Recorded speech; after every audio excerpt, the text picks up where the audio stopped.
3D wall art दिखने में जितने ज़्यादा खूबसूरत लगते हैं उतने ही बनाने इजी हैं। मैं आपको बड़े इजी मेथड के साथ बनाना बता रही हूँ। इस पर आप फ़ोटोज़ भी लगा सकते हैं, इसमें आप मोटिवेशनल लाइंस भी रख सकते हैं, इस्लामिक कोटेशंस भी ऐड कर सकते हैं। जो आपका दिल करे आप वो ऐड ऑन कर सकते हैं। पिंटरेस्ट आजकल बहुत ज़्यादा ऐसी चीज़ें शो करा रहा है जिसमें मोटिवेशन लाइंस, कोटेशंस, इस तरह की चीज़ें लिखी हुई वॉल आर्ट पर बहुत ज़्यादा खूबसूरत लगती हैं लगी हुई। तो चलें आज हम भी एक वॉल डिकोर करते हैं, बहुत ही ज़्यादा इजी। अस्सलाम वालेकुम माय यूट्यूब फैमिली, कैसे हैं आप सब? आई होप आप सब ठीक ठाक होंगे, मज़े में होंगे। तो चलें, सबसे पहले मैंने ले लिया है एक चार्ट पेपर। सबसे पहले आपने सारे कॉर्नर्स पर 2-2 सेंटीमीटर का जो मार्क है वो कर लेना है। बाद में उनको आपस में अटैच कर देना है इस तरह से लाइन लगाकर। और बीच का जो डिस्टेंस है इसका वो 18 बाई 18 सेंटीमीटर है। चार्ट पेपर आपको किसी भी स्टेशनरी शॉप से इजीली मिल जाएंगे। जब आप उनको कह सकते हैं कि चार्ट पेपर चाहिए तो वो एक स्पेसिफिक साइज़ के अकॉर्डिंग उन्होंने कट करके रखे होते हैं, वो आपको मिल जाएंगे। तो मैंने भी ये वही साइज़ ले लिया था। उसके बाद इनको आपस में उनको कट कर लिया था जितना मुझे साइज़ इनका चाहिए था। तो इस तरह से हमने 2-2 सेंटीमीटर के साइड्स पर निशान लगाकर उनको आपस में अटैच कर दिया है, लाइंस लगा दिए हैं। इसके बाद हम कर देंगे, इसके बाद साइड्स पर 2 सेंटीमीटर का मार्क करेंगे और इस तरह से एक निशान लगा लेंगे। इस तरह हमें 2 साइड्स पर करना है, मतलब जो आमने सामने है ऑपोजिट साइड्स पर, और चारों साइड्स पर इस तरह से नहीं करना। जिस तरह से मैं 2 साइड्स पर करके आपको शो कर रही हूँ, आपने एग्जैक्टली ऐसे ही करना है। इसमें कोई भी अगर आप किसी जगह में कमी बेशी करते हैं तो वो जब हमारा फ्रेम बनता है वो अच्छा लुक में नहीं आता है। मैं ऑलरेडी 2-3 दफ़ा इसको ट्राई करने के बाद वीडियो शूट कर रही थी और मुझे पता चल गया था कि कहाँ कहाँ मैंने गड़बड़ी की है, ताकि वीडियो में मैं वो गड़बड़ ना करूँ। आपको एग्जैक्ट मेजरमेंट के साथ एक नीट एंड क्लीन जो फ्रेम बनाना बताऊं। इस फ्रेम की कटिंग आपके सामने हो चुकी है। इस तरह से हमने इसकी साइड्स पर जो मार्क किए थे उनको कट आउट कर देंगे। कट आउट करने के बाद हमारे पास एक फ्रेम का जो मेन स्ट्रक्चर है वो बनकर तैयार हो जाएगा।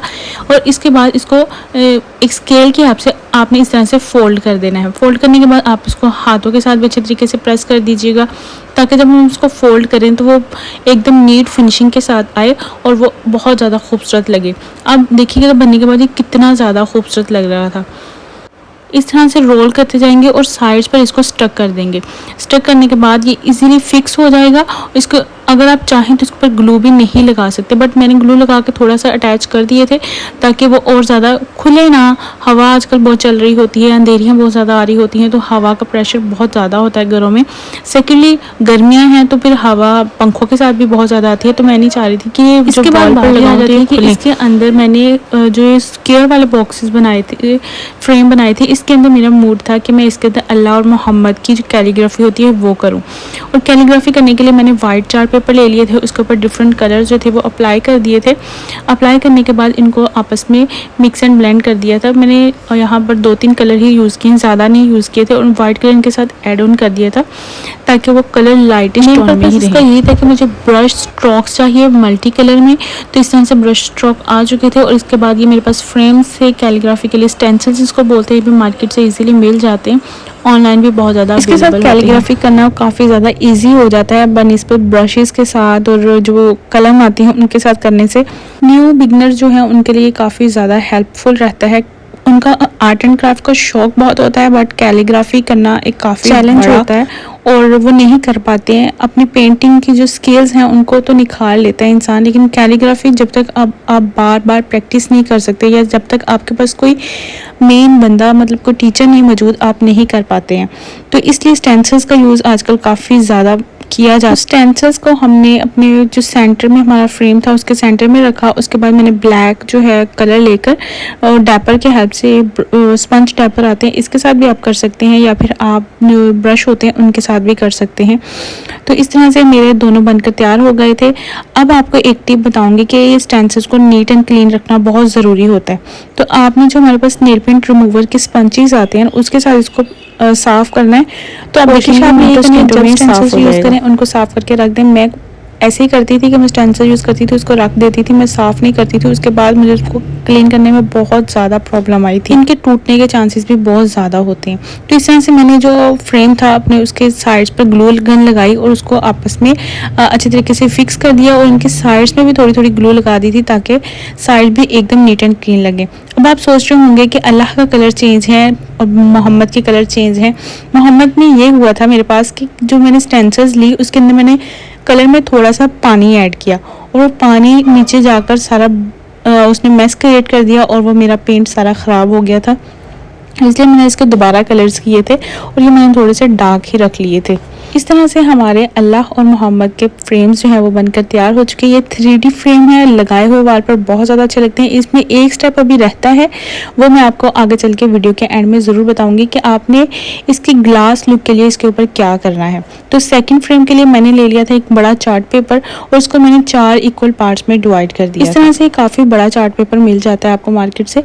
तो इस तरह से मैंने इसको 4 इक्वल पार्ट्स में डिवाइड करने के बाद ये जो साइज़ आया था इसी को मैंने रखकर इसके अकॉर्डिंग जो फ्रेम्स थे वो तैयार करना स्टार्ट कर दिए थे। इसके साइड्स पे मैंने 1-1 सेंटीमीटर का मार्क्स लगाए थे और फिर आपस में उनको लाइन लगाकर अटैच कर दिया था।